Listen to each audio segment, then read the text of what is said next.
असदुद्दीन ओवैसी देश के जाने माने नेता हैं। उन्हें मुसलमानों के नेता के तौर पर जाना जाता है। उसके साथ ही उन्हें केंद्र सरकार से लेकर राज्य सरकार तक के खिलाफ अपनी आवाज बुलंद करके बेबाक अंदाज में बोले जाने की वजह से जाना पहचाना जाता है। असदुद्दीन ओवैसी साहब की पैदाइश 12 मई 1969 को हैदराबाद में हुआ था। उस्मानिया विश्वविद्यालय से बैचलर ऑफ आर्ट्स स्नातक की डिग्री पूरी करने के बाद वे और आगे पढ़ने के लिए लंदन चले गए। वहां से बैरिस्टर बने। असदुद्दीन ओवैसी की शादी फरहीन ओवैसी से हुई। ओवैसी के कुल 6 बच्चे हैं, जिनमें एक बेटा और 5 बेटियां शामिल हैं। असदुद्दीन के वालिद सलाउद्दीन ओवैसी भी राजनीति में बड़ा चेहरा है। वो AIMIM से भारतीय राजनेता थे और तेलंगाना में एक्टिव थे। उन्होंने 6 बार सांसद के तौर पर काम किया। सलाउद्दीन के वालिद अब्दुल वहीद ओवैसी थे, जो अपनी मौत तक ऑल इंडिया मजलिस इत्तेहादुल मुस्लिमीन के अध्यक्ष रहे।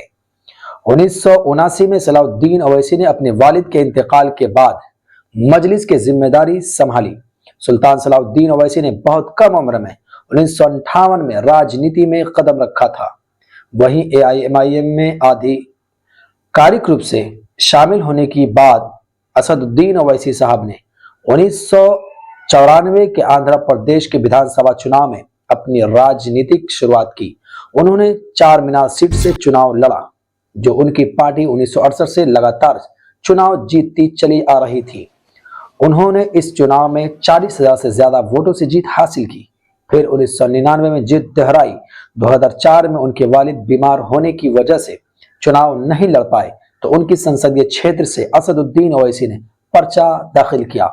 2004 के लोकसभा इंतखाबात में भी जीत हासिल की। उनकी जीत का सिलसिला यहां भी नहीं रुका और असदुद्दीन ओवैसी ने AIMIM की जिम्मेदारी संभाल ली और फिर 2009 में बड़ी जीत हासिल की। फिर 2014 में बीजेपी को भारी शिकस्त दी। फिर 2019 में और भी ज्यादा वोटों से जीत हासिल की और 2019 में असदुद्दीन ओवैसी का साथ देने पहुंच गए थे औरंगाबाद के सैयद इम्तियाज जलील। दोनों ने मिलकर पार्लियामेंट में खूब अपनी आवाजें बुलंद की, तहलका मचा दिया। 2024 के चुनाव में फिर असदुद्दीन ओवैसी साहब ने 3 लाख से ज्यादा वोटों से बीजेपी को शिकस्त दी और जीत हासिल की और इस बार इम्तियाज जलील को शिकस्त का सामना करना पड़ा।